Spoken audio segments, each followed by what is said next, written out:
আসসালামু আলাইকুম। সাদিকা সারা কুকিং থেকে আপনাদের সবাইকে স্বাগতম। আজকে আমি রান্না করব পাবদা মাছের ভুনা। আজকে আমি রান্না করব কাঁচা টমেটো দিয়ে পাবদা মাছের ভুনা। দেখেন আমি কিভাবে রান্না করি।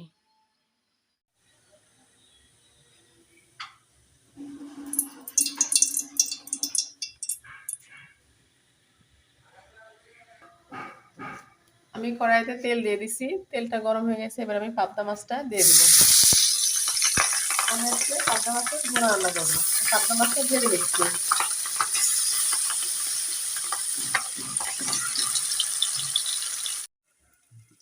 আমি এখন আদা আদা জিরা পেস্ট দিয়ে দিচ্ছি।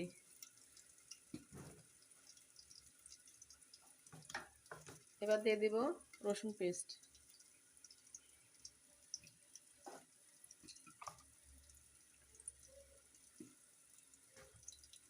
তারপর দিয়ে দেব মরিচের গুঁড়া 1 চামচ, হলুদ গুঁড়াও 1 চামচ, ধনিয়া গুঁড়াও 1 চামচ। এবার দিয়ে দেব স্বাদ মতো লবণ। দিয়ে পেস্টটা করে নেব। সবগুলো মশলা একসাথে করে পেস্ট করে নিচ্ছি।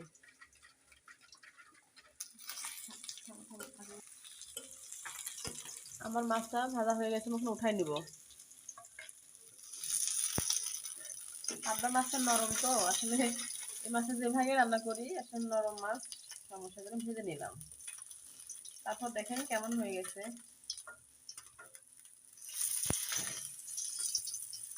মাছটা পেটে একদম ডিম টইটম্বর হয়ে আছে। মাছটা খেতে অনেক ভালো লাগবে। আমি এবার তেল দিয়ে দিচ্ছি। ওই তেলের মধ্যে, মাছ ভাজা তেলের মধ্যে তেল দিয়ে দিচ্ছি।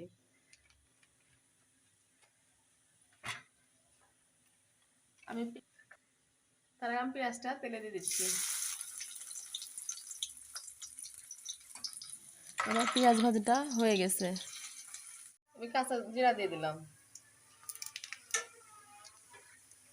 পেস্ট করা মশলাগুলো দিয়ে দিচ্ছি। আধা কাঁচা আধা পাকা টমেটো দিয়ে দেব।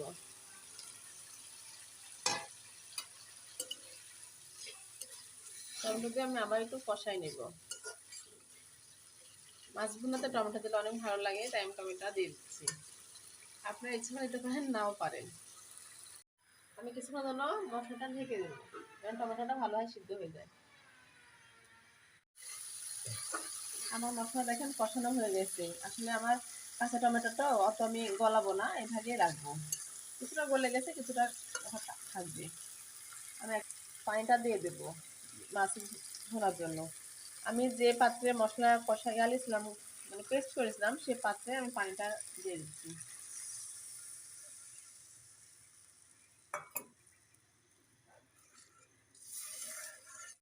আমি ঝোলের জন্য যে পানিটা দিয়ে দিচ্ছি সেটা ফুটে গেছে, দেখেন বলক উঠছে। আমি এবার মাছটা দিয়ে দেব, ভাজা মাছ। আসলে পাবদা মাছ অনেক নরম তো, সবার রান্না করতে সমস্যা হয়। যারা সমস্যা হয় তাদের জন্য বলতেছি আপনারা মাছটা ভেজে নেবেন, তাহলে মাছটা ভেঙে যাবে কম।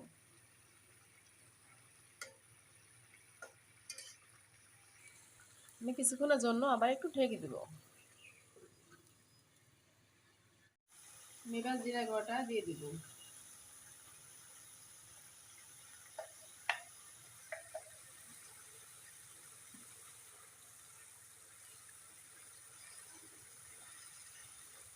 আমার রান্নাটা শেষ, আমি এবার পরিবেশন করব।